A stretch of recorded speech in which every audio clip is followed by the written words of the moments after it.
Sejarah berdirinya Desa Luyo dan masuknya umat Katolik di Luyo.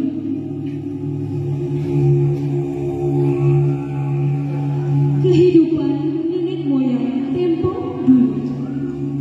Sekitar abad ke-17, masyarakat masih tinggal berkelompok-kelompok yang disebut Bakailongan. Masing-masing kelompok dipimpin oleh orang yang dituakan dengan sebutan Talima.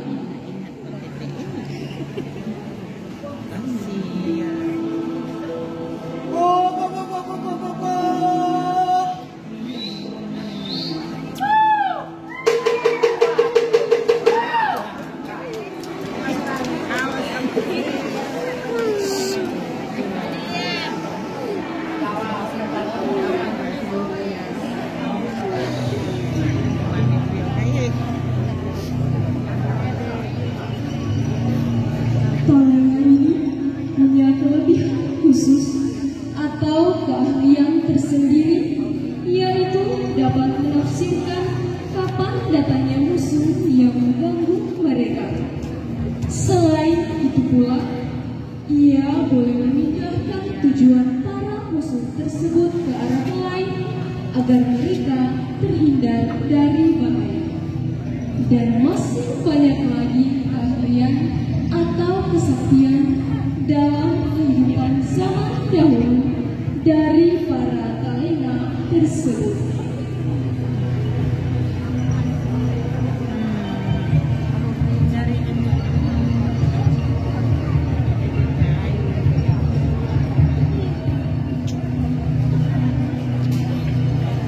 Dalam kehidupan mereka waktu itu, masyarakat sangat bergantung pada alam sekitar. Makanan mereka adalah dari tumbuh-tumbuhan seperti kokudang, dubu, posos bulu, kelakar, tambili, odong, batang lambukong, udang, katak, sobili, daging babi hutan, burung-burung, bolang, tangkul, dan sumpel. Mereka memasak lauk pauk tanpa menggunakan garam. Mereka hanya memakai salong atau asap tebal yang terbentuk dari api yang melekat pada kayu anak para. Hal ini disebabkan oleh karena letak laut yang sangat jauh dari tempat mereka tinggal.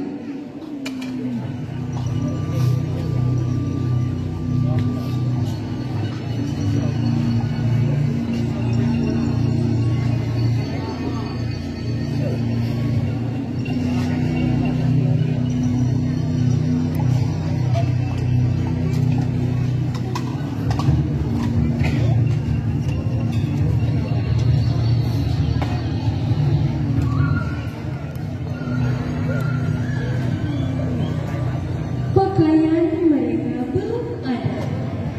Mereka hanya menggunakan kulit kayu yang mereka kupas dan diolah menjadi kain dan baju. Kayu itu disebut bakan. Saat ini, keberadaan kayu tersebut sudah hampir tidak bisa ditemukan lagi. Karena terbatasnya kayu tersebut untuk dijadikan kain atau baju, maka anak-anak yang masih kecil, kira-kira umur 2 sampai 11 tahun, belum menggunakan pakaian. Pada waktu itu, masyarakat masih sangat sulit untuk menyalakan api, apalagi pada musim hujan. Untuk menyalakan api, mereka menggeserkan bulu atau bambu yang disebut bawokong sampai mengeluarkan bara api. Untuk menghasilkan api,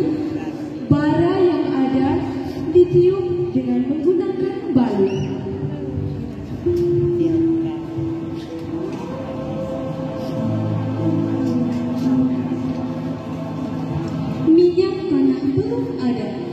Mereka menggunakan pabila tuatu atau yang dikenal masyarakat luas sebagai damar.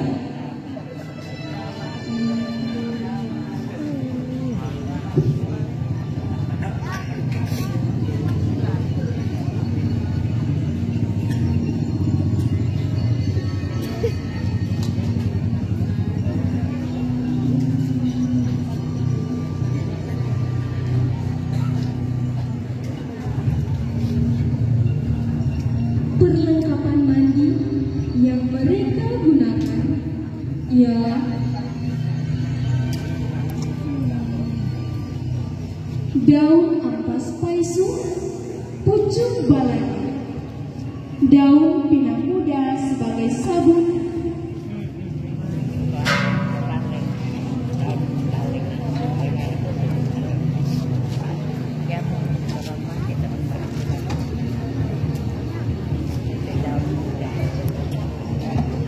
sabun pinang sebagai sikat gigi,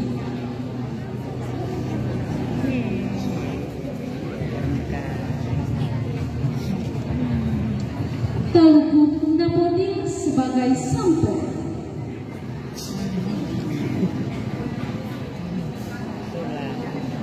dan daun bedengan sebagai sisir.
Perpindahan masyarakat Bakarlongan turun Kendungan. Ketika para tentara Belanda menyisir wilayah-wilayah kekuasaan mereka sampai ke pelosok-pelosok desa dan bahkan ke dalam hutan.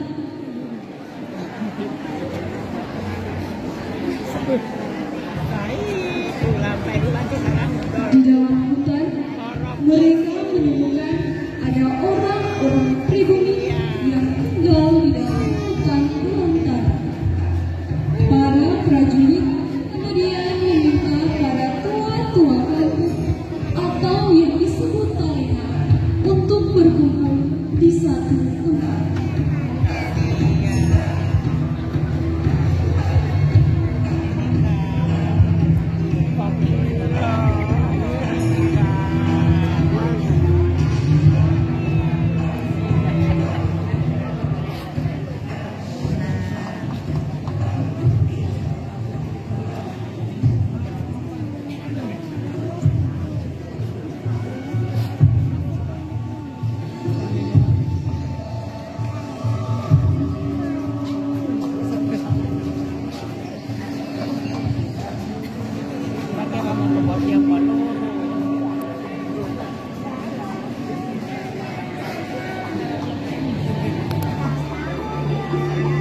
Perpindahan itu belum langsung ke daerah pantai. Bakailongan Kubang turun ke Bitawa, Tompide turun ke Talagan, Bapuyuk turun ke Tompide Akuno, Dangkalan turun ke Mondoubai, Kules turun ke Bangkuel, Bonua Tombos turun ke Bangkuel, Suala turun ke Sudan. Selain beberapa daerah tersebut, ada juga kelompok-kelompok masyarakat yang turun ke Salakan, Mansaman, Tinampung,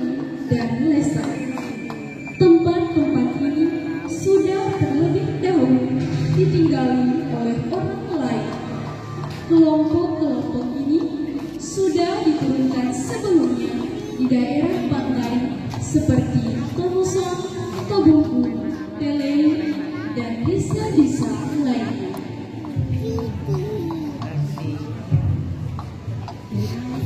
Pada waktu itu, mereka belum mengenal agama.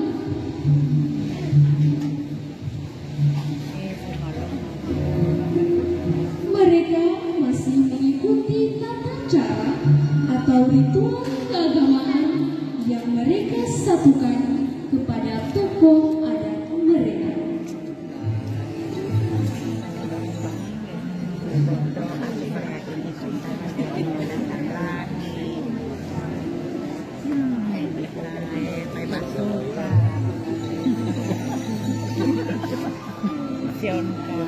Selang beberapa lamanya mereka tinggal di tempat-tempat tersebut, mereka diminta kembali untuk turun ke daerah pantai agar mereka tinggal berdekatan dengan desa-desa yang sudah dihuni terlebih dahulu.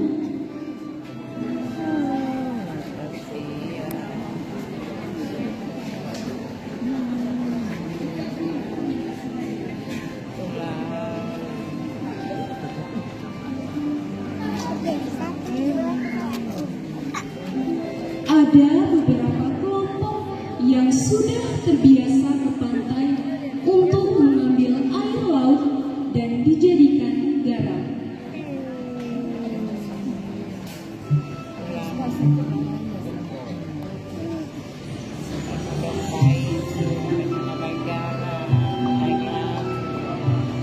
Mereka juga ke pantai untuk menangkap ikan seperti bapidak,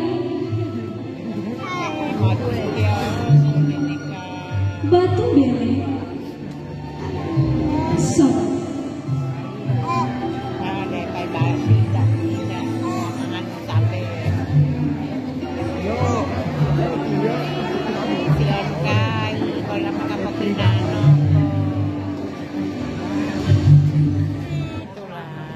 mereka membuat rumah persinggahan di Bonua Dito untuk beristirahat.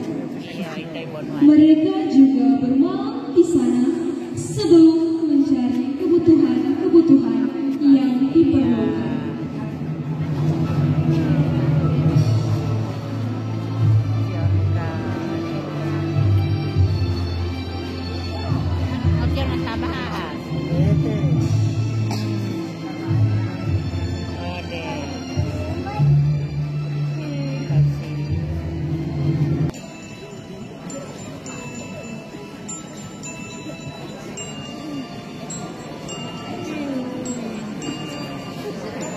Kita tetap korban nih. iPhone baru banget pakai di sini.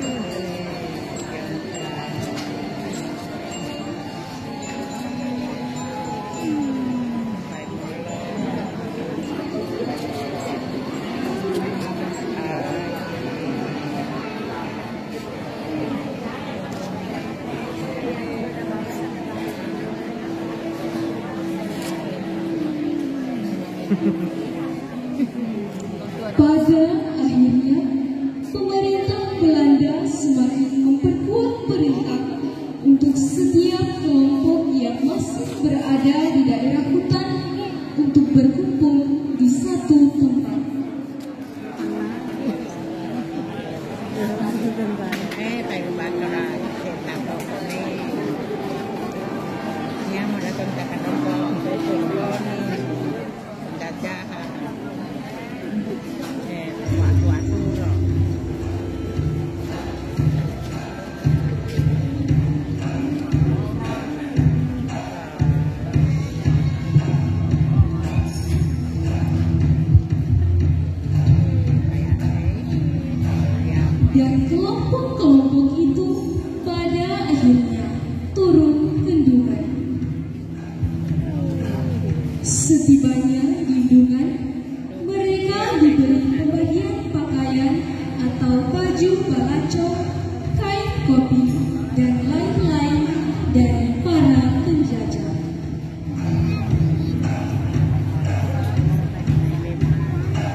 Setelah mereka semuanya sudah turun ke daerah pantai, kurang lebih tahun 1907, mereka pun disatukan dengan desa Kebun. Mereka menjadi subdesa Duren. Pada waktu itu, yang diangkat sebagai kepala dusun ialah Paitua Sebel.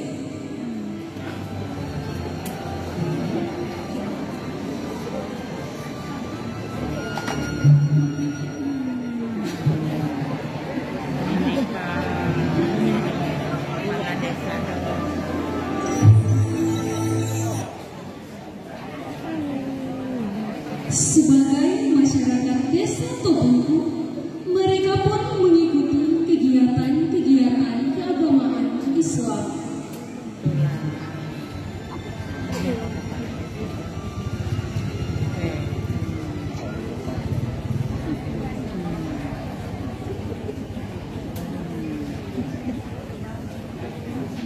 Sejarah masuknya umat Katolik di Nulio.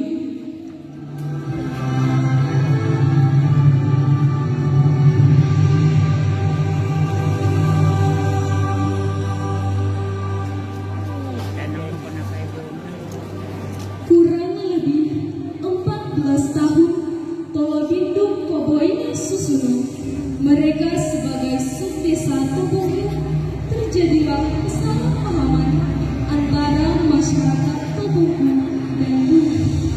Kesalahpahaman ini terjadi karena masyarakat Tobungku menyebut fitrah itu haram. Mengapa demikian? Konon katanya orang-orang Duren mempunyai anjing yang dipakai untuk berburu. Waktu itu masih banyak binatang hutan, termasuk babi-babi hutan yang sangat mengganggu. Babi-babi hutan itu seringkali merusak tanaman dalam kebun mereka. Mereka dituduh memberikan fitrah dari uang hasil berjualan daging babi hutan. Oleh sebab itu, dulang fitrah dari Paitua Sebel hanya diletakkan di luar teras. Sang kepala dusun Paitua Sebel kecewa dan tidak bisa menerima tindakan ini. Untuk kenyamanan masyarakat yang dipimpinnya, ia mengadakan rapat untuk penentuan langkah yang akan diambil selanjutnya.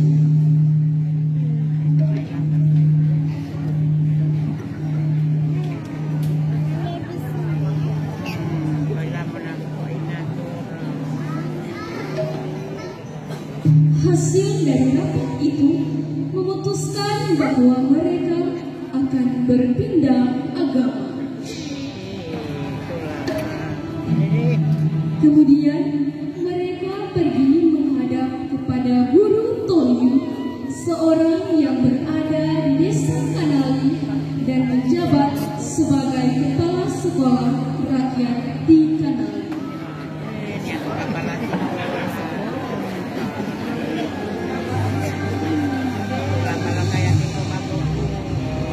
Tujuan menghadap Guru Tolyu ialah menyampaikan maksud untuk berpindah agama Katolik.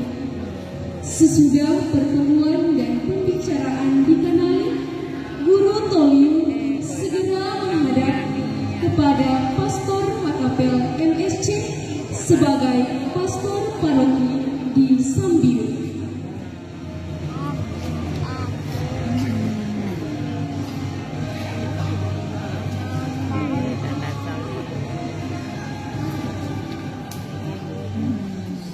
Pastor HKPL MSC kemudian melaporkan kejadian itu kepada Tutu sebutan untuk Raja Banggai.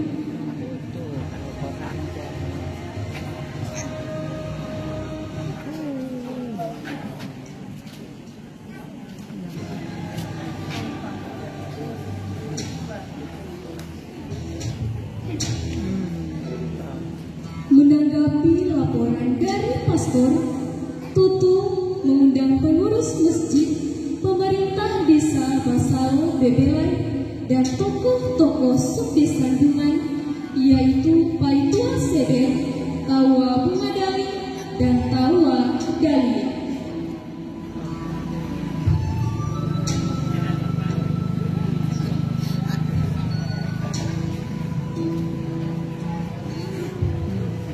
Dalam pertemuan itu, pemerintah dan imam masjid Tobungku meminta maaf kepada masyarakat Dungan. Mereka saling berdamai satu sama lain disaksikan oleh Pastor HKPL MSC. Meskipun sudah didamaikan, Paitua Sebe tetap berisi keras untuk pindah ke agama Katolik. Tutu menyetujui permintaan dan usulan mereka, dan mereka kembali ke Dungan dengan penuh sukacita.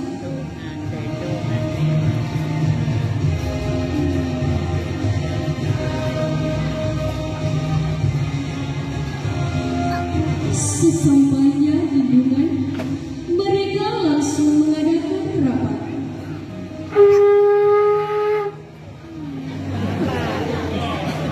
Diundanglah seluruh masyarakat untuk membicarakan hasil pertemuan dengan Raja Banggai.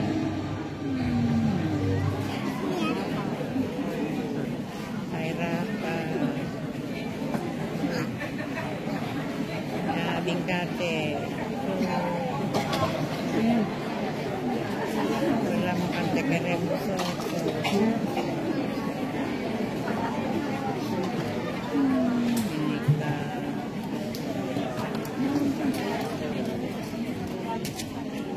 Masyarakat pun senang karena Raja menyetujui usulan untuk berpisah dengan desa Tobungku. Tetapi Pastor HKPL MSC belum langsung menerima mereka. Pastor meminta mereka untuk kembali ke Dungan dan pastor akan menyusul kemudian. Pastor datang ke Tobungku dan juga dusun Dungan untuk mempertemukan kedua desa tersebut. Disinilah awal iman Katolik tumbuh sekitar tahun 1907. Lalu Pastor Kapel meminta agar umat mendirikan satu bangunan gereja darurat yang kelak dipakai untuk pembinaan dan persiapan baptisan.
Pastor melihat calon umat Katolik Dungan sangat bersungguh-sungguh untuk menjadi anggota gereja Katolik sehingga direncanakanlah waktu pembaptisan. Baitua Sebel meminta supaya pembaptisan dilakukan bukan di Dungan, melainkan di tempat lain yang tepat dan lebih baik, sekaligus rencana untuk pindah desa. Mereka sepakat dan kembali ke daerah pegunungan. Mereka naik ke wilayah Kombili, Batu Bulusan, Bitaul, Talakan, Tompide, Akungan. Mereka tetap mengikuti orang-orang yang dituakan. Pastor Kapel meminta mereka yang terpisah-pisah tempat tinggal untuk membuat satu tempat pertemuan. Karena lokasi Kombili berdekatan dengan tempat tinggal Baitua Sebel, maka pastor meminta mereka untuk membuat gereja darurat yang kedua di daerah itu. Dalam kunjungan Pastor Kapel ke Kombili, ia ditemani oleh Guru Toliu dan Bapak Adias. Setelah pastor melihat bahwa persiapan atau pembinaan untuk menerima sakramen baptis sudah matang, maka pastor dan umat sepakat untuk segera melaksanakan penerimaan sakramen baptis. Pelaksanaan baptisan terjadi pada tanggal 17 Maret 1924 di daerah Kombili oleh Pastor HKPL MSC dan Wali Baptis, yaitu Guru Tolim dan Bapak Adias. Pada waktu itulah Baitua Sebel setelah dibaptis namanya menjadi Petrus Bauta.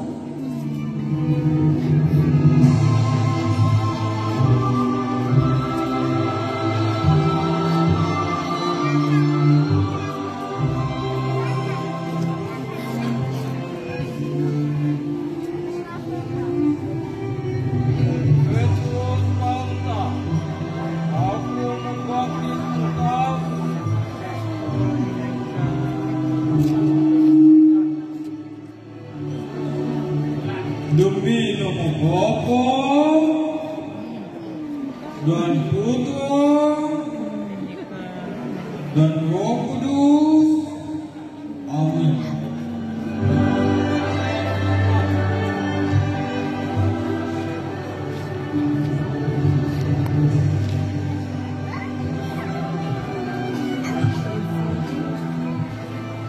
Hedwig Siupon, aku membaptis engkau demi nama Bapa dan Putra dan Roh Kudus. Amin. Ya udah.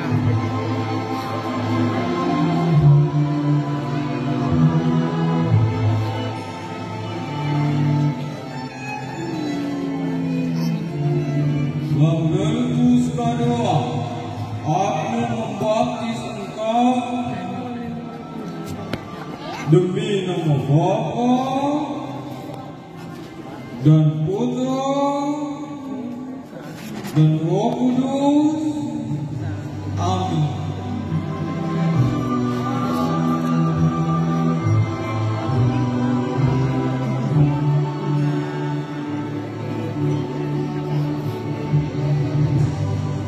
Lalu mengadali, aku membaptis engkau demi nama Bapa dan Putra dan Roh Kudus. Amin.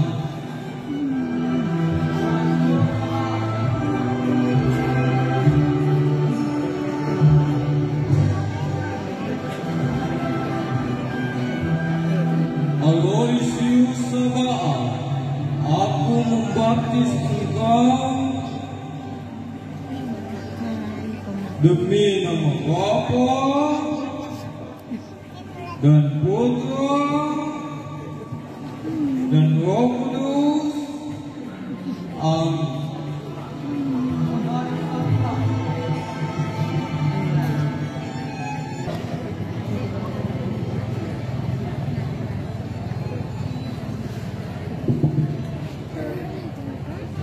Oh, kabinnya.